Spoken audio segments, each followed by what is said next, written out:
Hey there, freedom fighters, back with another one. I know I said I wasn't going to do it, but here I am again watching these cop shows. All they do is raise my blood pressure sky high and piss me off. But here I am. This is On Patrol Live, formerly Live PD. It's one of these shows. I think Cops even does a live version now. But anyway, let's get to it. Let's check it out. Out here, just yeah. Move your wallet. You good? Just keep your hands right here for me.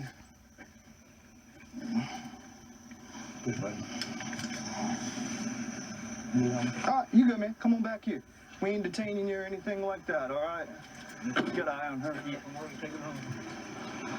All right. So you realize the concept. Like, I'm not here to give you a ridiculous hard time.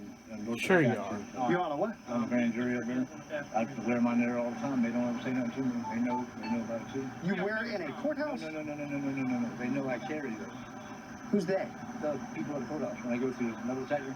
They don't let you carry a gun in there? No. I don't carry them, but they know I carry them. I just got my shirts I wear and stuff like that, and I talk to them because I've been going almost a year now. And I've got a rapport with them. But they know I carry. When I go back to the park on, I put it back on. Oh, well, here's the thing. My job is to educate you. Yes, sir.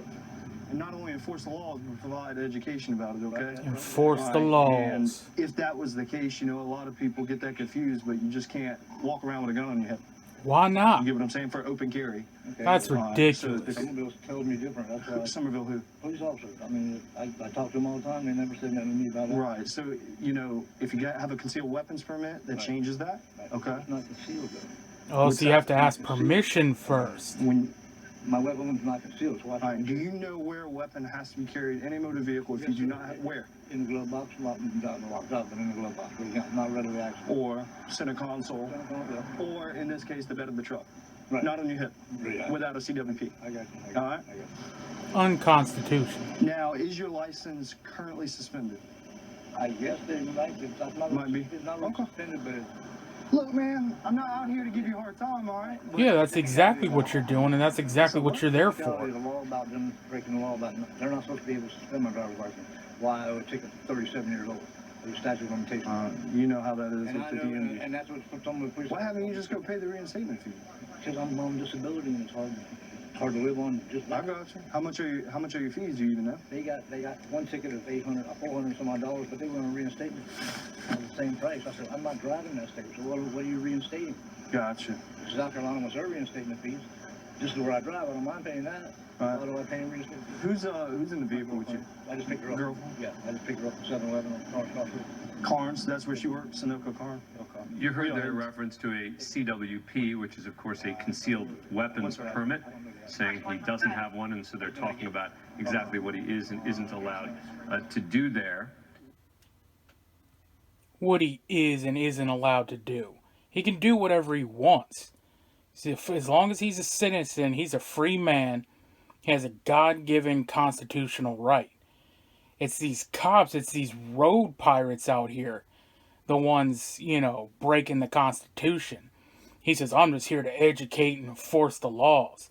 Yeah, make state revenue. That's all he's doing. And this guy, is carrying on his hip or whatnot. Imagine back in the day, going up to some dude, on his horse and saddle and saying, oh no, you're not allowed to open carry that. It's not allowed to be out in the open. What is that, man? And then, imagine telling someone back in the day, too, oh, you can't put it in your jacket, can't hide it, can't conceal. Man, none of this stuff existed in the Constitution, And maybe Bruin should take a look at some of these, kind of cases. And I mean, later on, this guy ends up getting hemmed up. He had a meth pipe or something. I think it might have even been his girlfriend's. I don't know. But then that's going to screw him up even more. Probably take away his gun rights forever now. And it's all unconstitutional, man. No charge can take away your inalienable God-given right. You know, and this is the boomers and the fuds come in and they're just like, oh, well, not if you're a violent felon, you know, or violent crimes. And it's like, no. Even if you were a violent, I don't care what if this dude was a, you know, freaking serial axe murderer, or he committed an armed robbery when he was 20 years old. If he's too dangerous to get out, then he shouldn't get out. But the moment that he leaves, you know, that prison cell and he gets out, he's free. And his God-given inalienable rights are intact, always. They never go anywhere. Because government didn't give you that right, you know. Just like government didn't give me the right to breathe, or, you know, the right to speak and defend myself. It's not a right if all of a sudden you do something and then it gets taken away. You know, absolute treason these days, man, with these cops. Sickens me. And, you know, like I always say, man, no one's coming to save the day. We're on our own out here. Only God's gonna save us, so get right with God. Freedom Fighters out.